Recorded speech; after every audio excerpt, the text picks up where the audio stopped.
خنزیر کے باپ میں بنائی ہے ناراہی شریف کتے بغیر تو ملک تم چلا نہیں سکے جن دلے تسی پاڑے کس نے کیسی تسی دلے طالبان پاڑو دلے خود ہی تسی پاڑے اسی تے نہیں پاڑے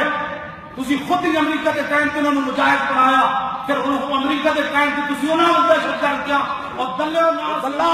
اور دلے اور توجہ بیٹھ جا توجہ اور سورہ بغیرت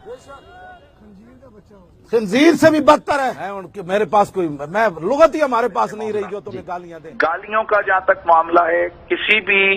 مومن مسلم شخص کو چاہے وہ کوئی بھی ہو گالی دینا حرام عمل ہے. قرآن اور حدیث میں اس کی واضح طور پر ممانعت موجود ہے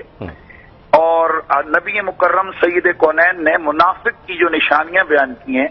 ان میں سے ایک نشانی یہ بھی ہے کہ حضور نے فرمایا کہ وہ کثرت سے گالیاں دینے والا ہوتا ہے وہ لوگوں کو سب و شتم کرنے والا ہوتا ہے